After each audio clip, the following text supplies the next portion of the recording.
I'm Callie and welcome to Kapowski Reads. And I have decided this week to give some Scottish book recommendations because it is St Andrew's Day on the 30th of November, which is just a couple of days after this video is going to get posted. So I thought I would give some underrated book recommendations. All of these books have, at the point of filming, fewer than 500 ratings on Goodreads. And I really enjoyed all of these books, so maybe you might as well. I am going to go through them from least rated up to the most rated because that feels logical to me right now. I'm going to start with a wee one, tiny book, really short. Poetry is Watch Your Language by Kat Connolly. This has, at the time of filming, 3 ratings, but they're all 5 stars, so that's good. This is a collection of spoken word poetry, which includes Scottish language and has some really beautiful artwork by the author as well. It's really short. That was a very dramatic laugh there. It's really short, but it was really impactful and I really enjoyed it and highly recommend it. It feels just criminal that it's only got 3 ratings so far. It deserves so many more. Next up is Oh Marina Girl by Graham Leroney. This had 16 ratings. And this is such a bizarre book that I will not be surprised if in like 20 years this is a cult classic. It deserves to be. It's so just strange. The plot is that we have a journalist who receives a letter. This journalist had written an article and it was a little bit polarizing. Some people had some opinions. And he receives a letter from somebody who, strongly disagrees with what he had said and has kidnapped somebody and is aiming to hurt them and basically says, if you do not publish this letter that I have sent to you unedited, I'm going to hurt this person. And the book kind of escalates from there. It is so bizarre and I feel more people need to read this because I need to talk to more people about it because it was so strange. But in a really good way. Right to Remain Silent by Nikki Bell. This is a super short novella on, it's an ebook and it only had 40 ratings. This author writes the most just charming and cozy dual perspective romances. And this is one of them, which I enjoyed. I've read all of them. I feel that just needs to be noted. I have read all of her novella romances and she is a happy ever after author, so you just know you're getting something cozy, you're getting some really just nice characters that you can't help but just root for, and you know it's going to be a happy ever after, so you're not reading it going, oh no, bad things are going to happen. No, you have that reassurance, good times are coming. And this author has a whole collection of novellas which I just whizzed my way through. Another book that I whizzed my way through was Before Again by Claire S. Duffy. This has 51 ratings and I'm currently struggling to get my hands on the second book in this series because it is a series. This book has a hunky Viking who has travelled through time to modern day Glasgow, and there is a woman there who can basically see rips in time. And they band together to stop a serial killer who may have or may not have the same access to this timey-wimey portal goings on. This book was just such lovable characters and a fantastic plot that I needed to know what happened next. There's romance. Did I mention there's a hunky Viking? Because hunky Viking. And really, it made me laugh out loud. I really enjoyed it. But I need to get my hands on the second book. I don't know how, but I need to. I think this next one, the ratings are bound to shoot up pretty soon because it is Squeaky Clean by Callum McSorley. And at the time of filming, this had 234 reviews. But this book won the McIlvany Award for debut Scottish crime fiction this year in 2023. So I think it's maybe going to get a few more, and it very much deserved to win. It was a very enjoyable book. This is about, it's dual perspective. So we've got a shamed police officer who's just off the back of somewhat of a career mishap. Nobody's listening to her. She's getting all of the rubbish work because she had a huge failure, which resulted in a dangerous person getting away. We also have a point of view of a young man who works in a car wash, and through I would say through a moment of sheer idiocy, he finds himself embroiled in some organised crime, and the detective is trying to stop this crime lord. So they end up kind of both having similar goals. And this book it is quite violent. There were a few moments that I was like, oh, I'm going to be sick, because I am very queasy. But I thought this was so enjoyable a book. It was very, again, lovable characters, and there were moments of laughter, of lightness, which kind of I felt offset against the violence.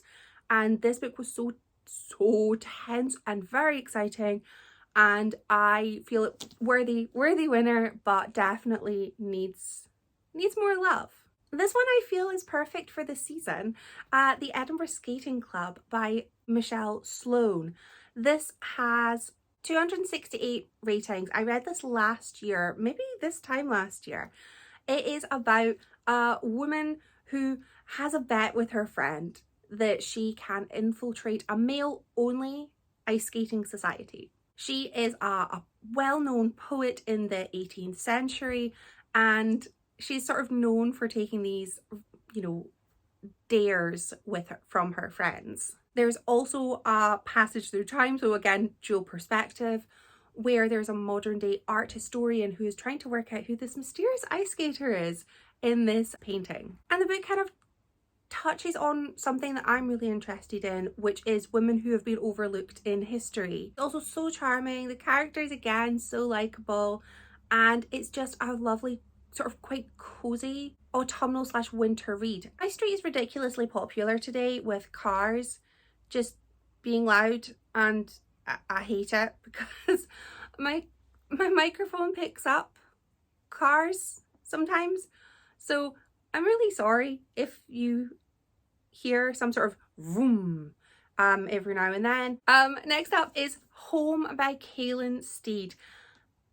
This has 300 ratings, and unless December is the greatest reading month that has ever existed, this is going to be on one, if not more, of my favourite lists for 2023. I recommend this to most people. It's definitely one of the greatest books that I have read this year.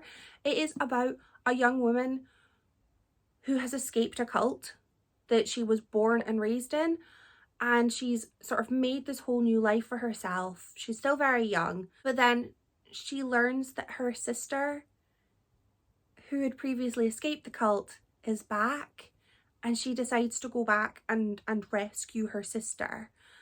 And this book is so tense, so emotional, and just utterly fantastic. We follow the main character, who is called Zoe. We follow her both in modern day, where she is going back to this cult, which was horrific for her when she was in there originally. But we follow her going back and trying to find her sister, and sort of finding herself getting sucked back into a world that she had previously fled. But we also get flashbacks, which tell us a little bit more about what actually happened, because her memory maybe isn't quite as good as she thinks it is. So I loved having those moments of finding out what really happened while she was there, and also just the sheer strength that she had to go back and rescue her sister.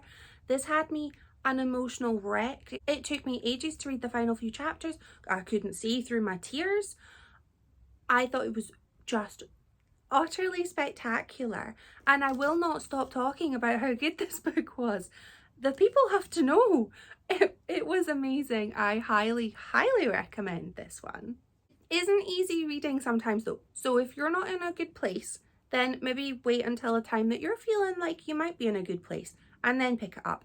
I don't recommend reading it if you're sort of in a vulnerable time, because it might not be so good for the brain. Another book that was on the McIlvaney shortlist for debut Scottish crime fiction. Probably would have been my winner. With 344 reviews, is Unsolved by Heather Critchlow. This has a podcast host who has a true crime podcast. They are trying to sort of help people find justice for their missing loved ones because their sister went missing when they were really, really young, and it's had a huge impact on their life. So they try and help people find that closure that they so desire, and they find themselves involved in a missing persons case. So they head up to Aberdeenshire to investigate, and I really loved this book. Again, I think the running theme with most of these recommendations is that they have dual perspective or dual timelines or multiple POVs, and this book is no different. There are dual timelines. So we get modern day investigation.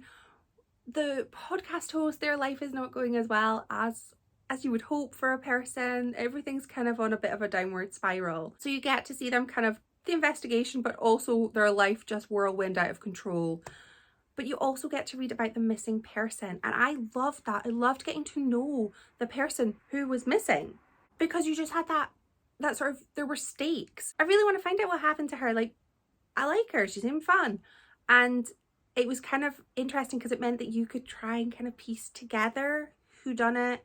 And I did piece together who done it, but literally just moments before it was revealed, so I don't get credit for that. The last book I want to recommend is an audiobook, and I only recommend it as an audiobook because it works just so well. It's called The Sound at the End by Kirsty Logan, and at this moment in time, 470 ratings. This book is set on a research base in the Arctic, where people are basically going into the sea to look at stuff, and everyone's hiding some sort of a secret. People are escaping their pasts, and there is a therapist on this base because it's quite isolated, and you know, sometimes people don't react so well to isolation. And this book was just claustrophobic because it, as an audiobook, is multiple cast. It just feels I felt unnerved reading this. I do not like the sea. There's a reason that you need, gear to go into the depths of the sea. We're not meant to be there. If we were meant to be there, we'd maybe have gills. We wouldn't get the bends. So the sea, not for me. It scares me because you don't know what's down there, and it's none of our business what is down there. So this I found it terrifying, having these people go into the depths, and it was so tense, not knowing what was going to happen.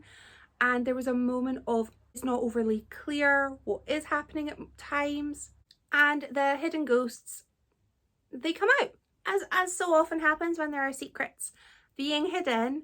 They come out, and there is some chaos that happens.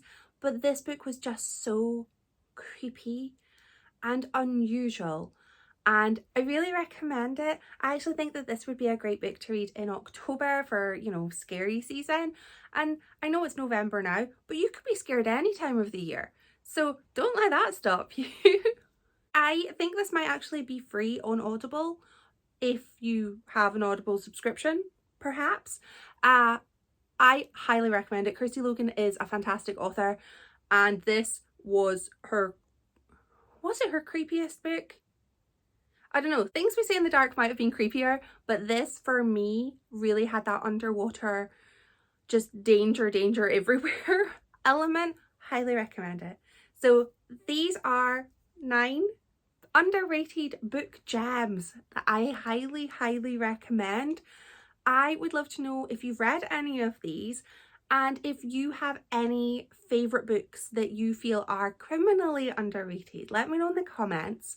And if you decide to read any of these, do let me know. Thank you so much for watching.